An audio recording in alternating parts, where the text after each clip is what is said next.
Meski belum sepenuhnya tuntas, sejumlah titik api di Los Angeles bisa dikendalikan. Namun beberapa pihak yang mencoba mengambil keuntungan mulai bermunculan. Mulai dari penggelembungan harga atas barang kebutuhan sehari-hari hingga harga sewa tempat tinggal, penipuan, perampokan, juga kejahatan lainnya. Penegak hukum lokal berjanji untuk menghukum pelaku. We will certainly take that into consideration in deciding whether or not to charge you. So it's your choice. If you want to actually abide by the law, you could benefit from it right this second. Sementara korban lain yang terdampak juga merasakan dari sisi klaim asuransi, seperti Rosdiana Susanto yang atap rumahnya terbakar. Aku masih concern dengan insurance karena mereka sedang sibuk sekali dengan rumah-rumah yang lebih parah mungkin ya kondisinya karena atap saya kan rusak. Jadi saya kemarin sudah berusaha untuk menghubungi pihak asuransi. Mereka paling cepat bisa datang 2 minggu lagi untuk melihat kondisi atap. Baru saya boleh memperbaiki. Sejumlah komunitas diaspora dan pemilik usaha menyalurkan bantuan dan memberikan dukungan moral bagi para korban dan penolong pertama. Valencia, pemilik toko kopi Uncle Fang, membagikan kopi bagi para pemadam kebakaran dan berencana untuk membagikan lebih banyak lagi meski bisnisnya baru buka 3 bulan. People that showed up for since the beginning of our soft opening dates are the same people that's affected by this wildfires. So it's only right for us to give what little we have to help the community. Los Angeles adalah kota dengan konsentrasi warga dan diaspora Indonesia terbesar di Amerika Serikat. Sejak meluasnya api, diaspora di penjuru Amerika memantau keberadaan sesama diaspora Indonesia di LA dan sekitarnya lewat media sosial. Lewat medsos pula, banyak yang kemudian menggalang dana bantuan. Indonesian Women Alliance menggalang bantuan dan sekaligus menyalurkan ke tempat penampungan. Melihat bagaimana banyaknya teman-teman atau warga yang datang untuk volunteer membantu dan banyak sekali barang-barang yang didonasikan. Sementara Masjid At-Thohir, masjid komunitas Indonesia di Los Angeles, membuka pintu bagi yang butuh tempat tinggal sementara. Ada yang mengontak kami untuk tinggal di masjid kita untuk sementara. Beliau adalah mahasiswa UCLA. Daerah itu belum terpengaruh lah, cuma memang kondisi udaranya tidak bagus. Kami izinkan untuk tinggal di tempat kami. Bantuan dana dinilai lebih fleksibel oleh Indonesia Muslim Foundation, Yayasan Pengampu Masjid At-Thohir. Selain itu, Aji juga mengajak untuk bisa lebih sensitif menanggapi berita duka karhutla di Los Angeles ini. Kadang-kadang kita lihat di media sosial ya, di Twitter, di Facebook, dan di medsos lainnya itu ada semacam, ini Los Angeles terkena kebakaran seperti ini, itu adalah kutukan dari Tuhan atau apalah. Kita tidak tahu apakah itu karena kutukan Tuhan atau bukan, cuma bukan sesuatu yang baik untuk berkata seperti itu terhadap orang yang sedang menderita. Presiden Joe Biden umumkan pemerintah federal akan menanggung 100% anggaran yang digunakan untuk bantuan kebakaran ini. Dari Washington DC, Virginia Gunawan dan tim VOA. Pasangan Simran dan Ishan adalah pemandu wisata di Los Angeles, negara bagian California. Mei tahun lalu, keduanya merekam permukiman mewah dan kawasan belanja high-end di Pacific Palisades dengan kamera 360 derajat. Rekaman itu kini disandingkan dengan kondisi Pacific Palisades sekarang setelah diterjang kebakaran besar awal Januari. We woke up this morning in Los Angeles to see that potentially 10,000 homes or more have burned in the Pacific Palisades area. It looks like a warscape here. Total kerugian masih belum bisa dipastikan. Usually this time of year they're seeing a fair amount of rain in California. It's their rainiest time of the year. The fact that we haven't seen rain means that when these winds occur, they do create a pretty conducive environment for wildfire. Bank investasi RBC Capital Markets memperkirakan total kerugian terasuransi bisa mencapai hingga 20 miliar dolar atau 326 triliun rupiah. Perkiraan serupa diungkapkan Bank Wells Fargo. Meski jumlah kerugian total bisa 3 kali lipat. Sementara konsultan pemantau cuaca AccuWeather memiliki proyeksi jauh lebih besar. $135 to $150 billion in total damage and economic loss, a truly staggering number. Of course, we're looking at things like the amount of insured damage that's occurred and uninsured damage. But far beyond that, we're considering things like disruptions to commerce, the cost of job losses, businesses that may never reopen in the affected areas. Kebakaran hutan dahsyat di California terjadi tak lama setelah badai salju kuat melanda sebagian Amerika Serikat dari bagian barat tengah hingga ke pantai timur termasuk ibu kota AS Washington DC, disusul dengan badai salju yang melanda sebagian wilayah selatan Amerika termasuk Texas dan Georgia. Having such a destructive hurricane season, a very destructive tornado season with lots of tornadoes across the United States, and now just a few days into 2025, a significant historic disaster in terms of wildfire across Southern California. AccuWeather memperkirakan kebakaran hutan bisa mengikis produk domestik bruto California sebesar 4%. Bencana beruntun juga menekan PDB Amerika Serikat. Total damage and economic loss from the major disasters in the last 12 months, when you sum up all the estimates that we have presented, that comes to a total of $606 to $674 billion. So almost $750 billion. Said another way, about 2.5% of the United States average annual gross domestic product. Dari Washington DC, Nova Purwadi dan tim VOA. Daniela kehilangan semuanya, kecuali baju di badan dan kucing-kucingnya akibat kebakaran Ethan. Apartemen kakaknya juga hangus terbakar. Rumah ayahnya pun belum ketahuan nasibnya. The whole backyard caught on fire. He's still fighting many fires. They're up there. There's SWAT. There's police people. Unfortunately, his neighborhood is experiencing an extreme amount of looting. So that's another concern as well. Semua orang di antrian ini kehilangan tempat tinggal. Mereka antri untuk bantuan tunai dari LSM California Fire Foundation. Remaja 19 tahun ini, seluruh blok sekitar rumahnya habis terbakar. I've grown up there since I was 7 years old. Grew up there, with a group of like 6 or 7 boys that we're all around each other's ages. We consider each other a family, and to just see the entire block that we grew up playing on, hanging out. High school didn't tear us apart. College didn't tear us apart. Seems like the fire is the only thing that, could disperse the block. Pemerintah, pihak swasta, dan organisasi nirlaba bekerja sama membantu warga yang dievakuasi, terutama yang tidak membawa baju atau dokumen penting. Walau kewalahan dengan banyaknya warga dan hewan peliharaan yang butuh bantuan, tempat-tempat penampungan dan kantor pemadam kebakaran juga dibanjiri orang-orang yang ingin membantu. Sementara ini para pengelola minta donasi makanan dan barang dihentikan dan diganti dengan sumbangan uang. Sementara itu, penampungan hewan Pasadena Humane telah membantu lebih dari 350 hewan peliharaan yang tidak bisa dibawa ke tempat evakuasi. Jumlahnya terus bertambah. They had to have some place for their pets to go or else they weren't going. So to keep everybody safe, we said, bring your pets to us. We will care for them like they're our own, like the way you would want them to be. And that way you can take care of yourself. You don't have to worry about your pets in this incredibly trying time. Donasi tidak hanya untuk sesama manusia, tapi juga hewan.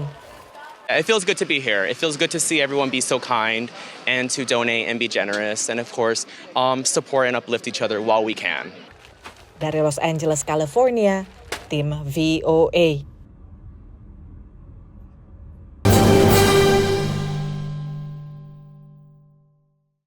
Menyajikan berita seputar Nusantara, dari politik, kriminal, hingga budaya. TNI Angkatan Laut terus berupaya membongkar pagar laut yang berada terhadap seorang anak berusia 14 tahun. Mengadakan pertemuan dengan utusan khusus Presiden bidang.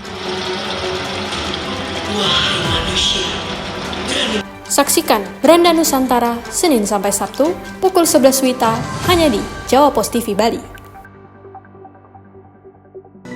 Ayo komunikasikan bisnis, event, atau pengumuman Anda di koran Jawa Pos Radar Bali. Kontak WA 0877 5087 5999 atau email grafisiklan.radarbali@gmail.com. Jawa Pos Radar Bali, lugas dan tuntas.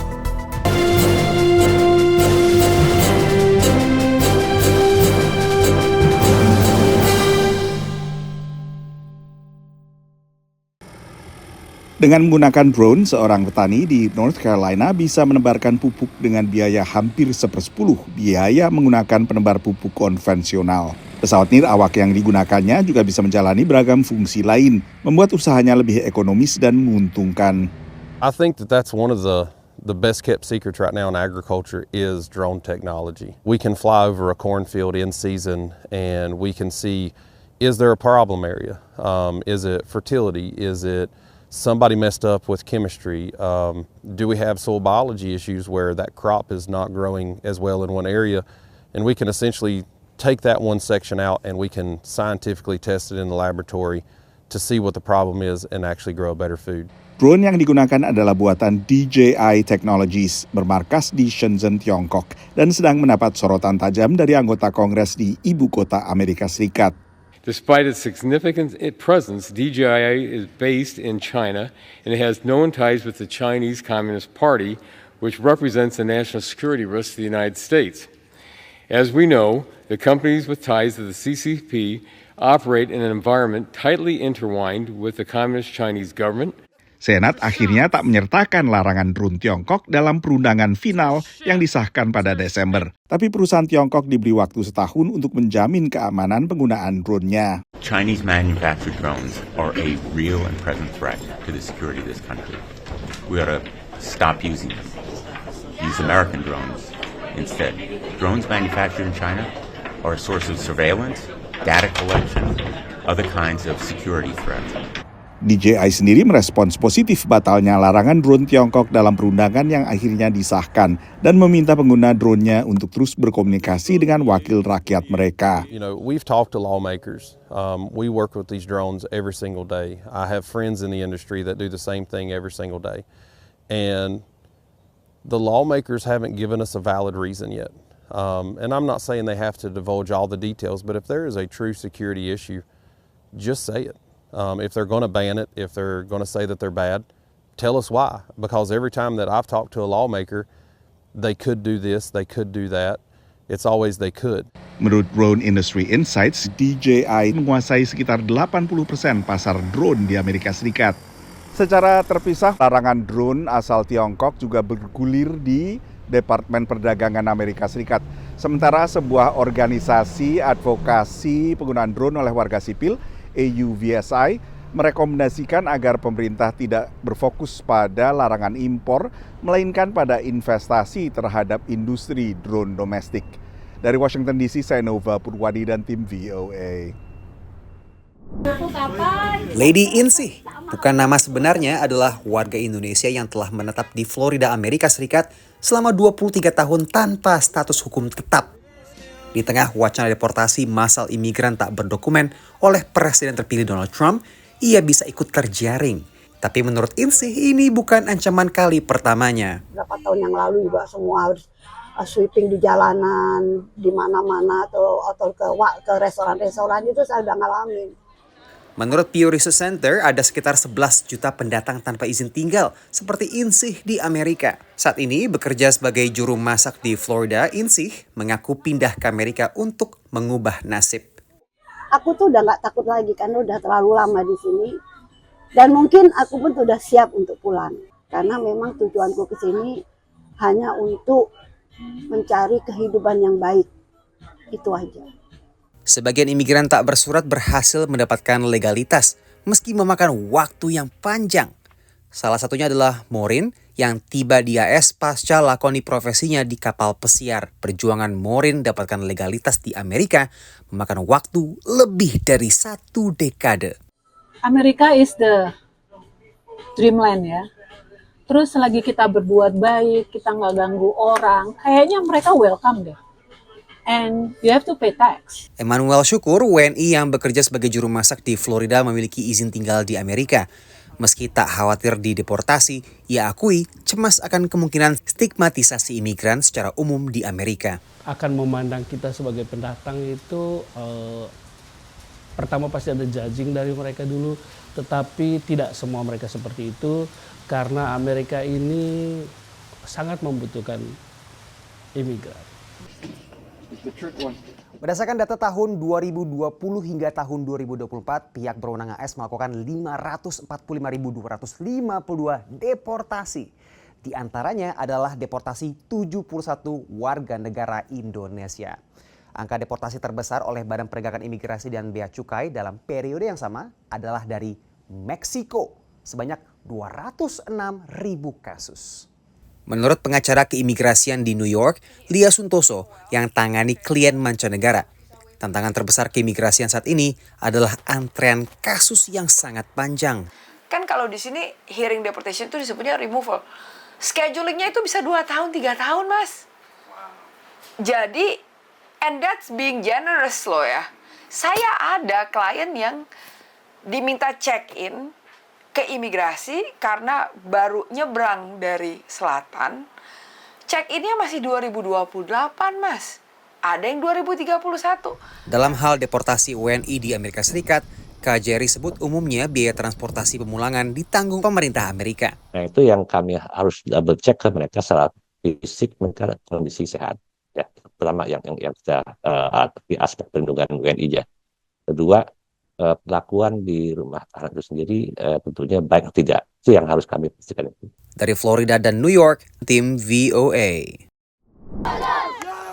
Tercapainya gencatan senjata antara Israel dan Hamas disambut dengan sukacita oleh warga di Gaza, tepi barat maupun Israel. Menurut Presiden Joe Biden, gencatan senjata ini kurang lebih sama dengan yang diupayakan pemerintahannya sejak awal tahun 2024. Fighting in Gaza will stop. And soon the hostages will return home to their families. Presiden terpilih Donald Trump lewat akun Truth Social mengatakan kesepakatan ini menunjukkan kepada dunia bahwa pemerintahannya nanti mau bernegosiasi demi perdamaian dan keamanan Amerika Serikat dan sekutunya. Negosiasi terakhir selain melibatkan tim pemerintahan Joe Biden juga melibatkan utusan Timur Tengah pilihan Trump, Steve Witkoff. Diplomasi dilakukan secara tandem dengan pengertian bahwa bila pun gencatan senjata tercapai masih di bawah pemerintahan Biden, maka pelaksanaannya akan berlangsung pada saat pemerintahan Trump yang mulai menjabat pada 20 Januari. Analis menilai tercapainya kesepakatan ini tak lepas dari pergantian kepemimpinan ke Trump. I think it is likely that Biden wants to get some degree of credit for the ceasefire still happening on his watch, even though it does seem from speaking to a range of sources, both in Israel, Arab states, and with Palestinian groups, that pressure from the incoming Trump administration was really what moved the needle with the Netanyahu administration. What strikes me as rather interesting is that this is almost exact same terms that Hamas agreed back in July and or even in May, depending on the details. It's Israel that has actually shifted, if they have shifted. And it may be because Trump wanted this to be off his table when he arrived and was able to put pressure on Israel that Biden was unwilling to do. Perjanjian 3 tahap ini akan dimulai dengan putaran pertama pertukaran sandera dengan tawanan dan mulai kembalinya pengungsi ke rumah mereka. I'm not 100% confident, but I think at least 50-50 chance that the first phase of the 3-phase agreement will successfully happen. I'm less confident about the subsequent phases. Bila pun implementasi berlanjut ke fase rekonstruksi Gaza, menurut analis sulit memprediksi kebijakan Trump ke depan. Meski rekam jejaknya pada pemerintahan pertamanya dulu lebih pro-Israel. They moved the United States Embassy to Jerusalem. They did a lot of inflammatory actions, including backing Israel's annexation of territory in the West Bank.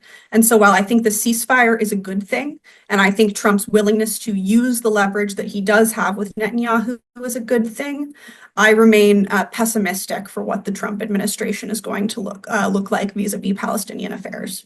Arif Tolani mengatakan kebijakan Trump bisa juga kembali menekankan kedekatan pribadi dengan pimpinan di kawasan. Selain juga mendapat masukan dari orang lingkar dalam, termasuk Masad Bulos, pengusaha dan besan Trump, seorang warga Amerika Serikat keturunan Libanon yang dipilih sebagai penasehat Timur Tengah. Dari Alexandria, Virginia, Yuni Salim dan tim VOA.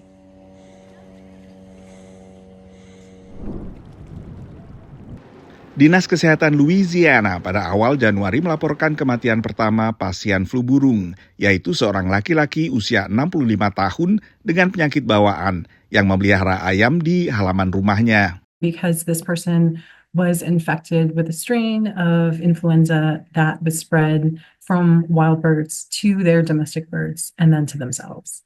And so in a way, the risk is pretty localized, although it does seem to be growing across the U.S. So I guess what that means for Louisiana is the risk to the general public is still low. Pasien yang tidak dipublikasikan namanya ini adalah salah satu dari 66 kasus positif flu burung pada manusia sepanjang 2024. Kebanyakan kasus terjadi pada pekerja peternakan, apakah peternakan ayam petelur maupun peternakan sapi perah. Flu viruses that circulate in waterfowl typically don't jump the species barrier. They just stay in birds. They don't go from birds to people or birds to other species of mammals. And so the fact that this particular virus is doing that and it's continually going from wild birds into mammalian host is why it's of particular concern. Ahli medis terus memantau kemungkinan terjadinya mutasi pada virus flu burung setiap menular ke manusia. The risk to the general public still remains really, really low because many of us don't have contact with animals that would be able to spread this disease to us. The danger, the thing that we most worry about and why we're watching this so closely is that what we don't want it to do is make a jump from having to have contact with animals to going to person. Every time a person comes in contact with this virus or gets infected with the virus, there is that small possibility that there could be a genetic mutation that would then allow the virus to be transmitted person to person. But that risk is really, really low. Seperti influenza dan juga COVID, penyakit pernapasan seperti yang ditimbulkan oleh flu burung juga banyak merebak saat musim dingin yang terjadi saat ini di belahan bumi utara termasuk Amerika. One of the best precautions they could take is get vaccinated against the annual flu. While that doesn't protect you from this specific bird flu, what it does is keep the seasonal flu lower, the rates lower, which then allows us to detect an outlier like bird flu more readily in the population. Sebagian besar kasus flu burung pada manusia ditemukan di pantai barat Amerika Serikat, terutama negara bagian California. Tapi tetap saja warga di penjuru Amerika diminta waspada. Terakhir, warga negara bagian Pennsylvania di pantai timur setelah ada indikasi flu burung juga menyerang bebek liar setempat. Dari Washington DC, saya Nova Purwadi dan tim VOA.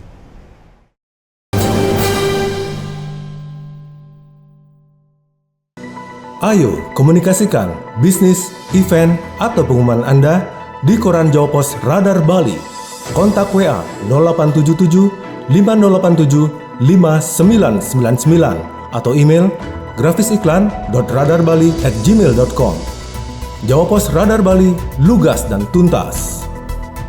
Menyajikan berita seputar Nusantara, dari politik, kriminal, hingga budaya.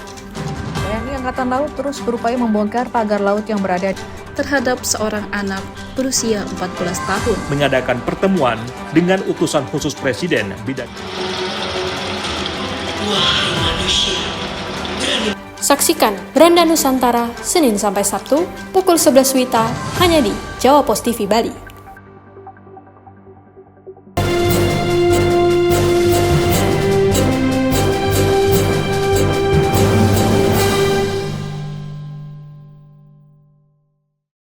Jika ada perusahaan teknologi yang menuai kritik tajam dari Presiden terpilih Donald Trump, maka itu adalah Meta, perusahaan induk Facebook dan Instagram.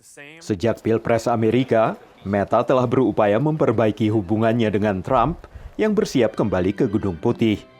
Perusahaan ini menyumbangkan $1 juta untuk dana pelantikan Trump. Awal Januari ini, CEO Meta Mark Zuckerberg mengumumkan perubahan untuk memastikan akan ada lebih banyak ruang untuk berbicara di Facebook dan platform Meta lainnya. Trump dan para pemimpin konservatif lain sudah lama menuduh Facebook melakukan penyensoran. It's time to get back to our roots around free expression on Facebook and Instagram. Donald Trump menyambut pengumuman Meta ini.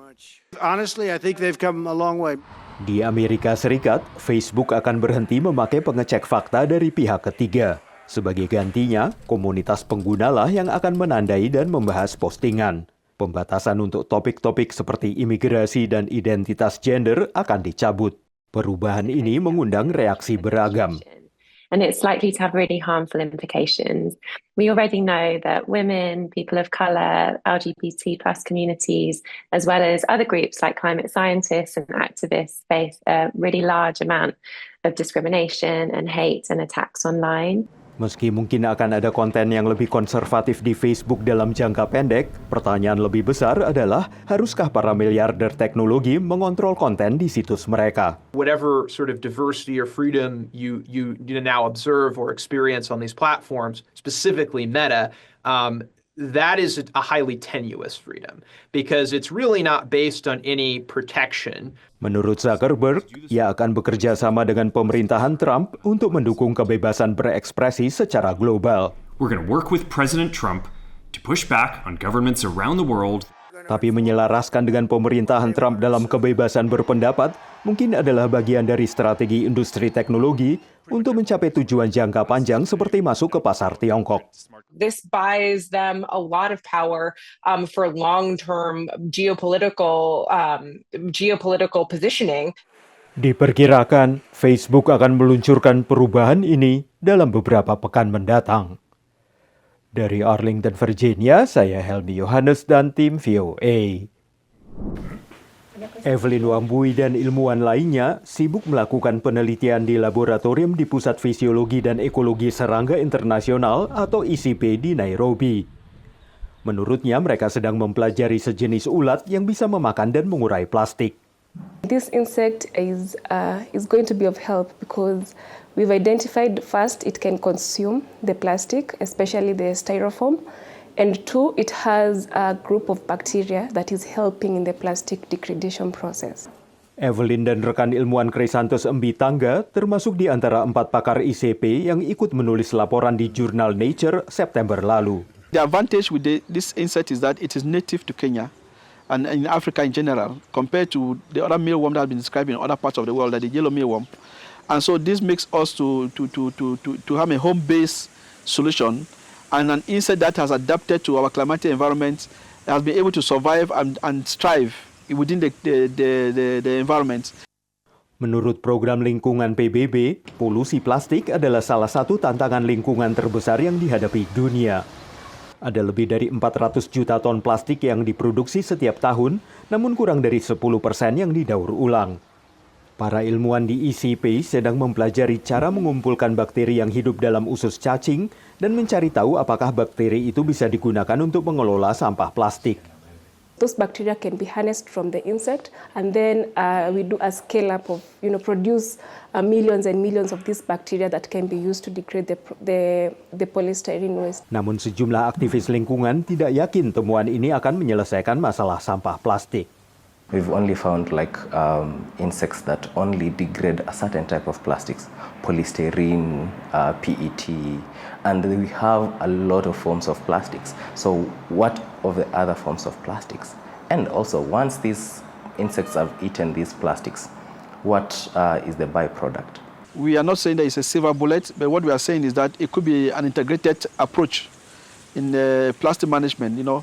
If you can bring down plastic degradation by 30 to 50%, that would be a very huge impact in terms of waste management in the continent. Menurut Gerans, cara terbaik mengatasi masalah plastik adalah dengan mengurangi produksinya. So you have a lot of problematic and unnecessary plastics like the sachets, the PET bottles, which we really do not need, which like straws and the rest. We need to cut the production of those ones. Gerans mengatakan Kenya adalah salah satu dari 34 negara yang telah melarang penggunaan kantong plastik sekali pakai di Afrika. Sementara benua ini masih terus bergulat dengan masalah polusi plastik. Dari Washington DC, saya Helmi Yohanes dan tim VOA. Melihat kumpulan sapi mungkin bukan pemandangan yang langka, Tapi bagaimana dengan sapi laut? Bulan November sampai Maret adalah musim sapi laut atau manatee di Florida. Mereka bisa dilihat langsung di alam bebas, di kota Crystal River, satu-satunya tempat yang secara legal membolehkan berenang dengan manatee di habitat alami mereka. Ya, sekarang kita sudah sampai di salah satu mata air di Suaka Marga Satwa Crystal River.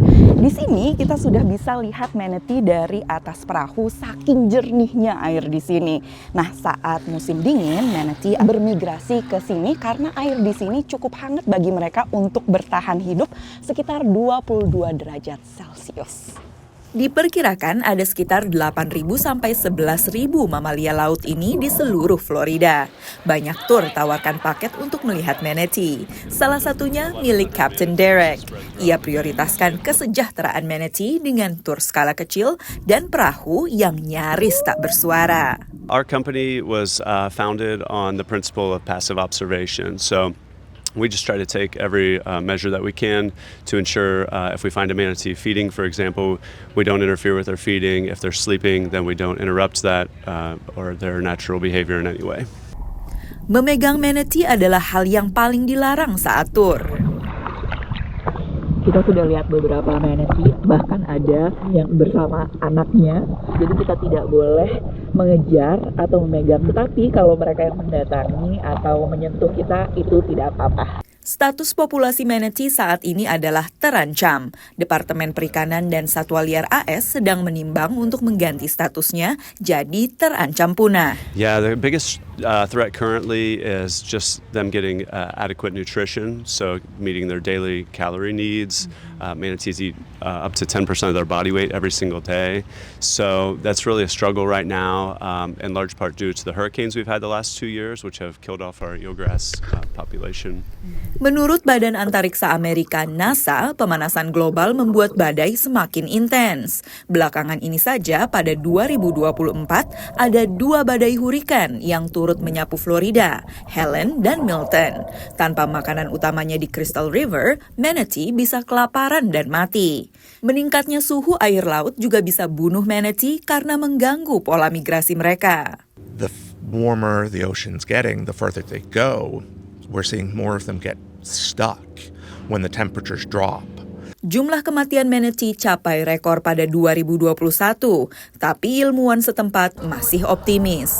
I've been doing manatee work for over 30 years and I've seen the population come back tremendously. Manatees are versatile, and as long as there is other food sources that are nearby, they will adapt. But we as the stewards of the environment have to do what we can to try and help protect this environment that they're living in. Menurut Casey, banyak hal bisa dilakukan oleh publik untuk mendukung konservasi. Actually, I have a children's book that I wrote, and a portion of the sales, it all goes back to the Save the Manatee Club from each book. Tur seperti ini juga dianggap bisa menciptakan pengertian akan satwa liar yang dilindungi. Dari Florida, Valdia Baraputri, Nabila Ganinda, dan Rere Wahyudi bersama tim VOA.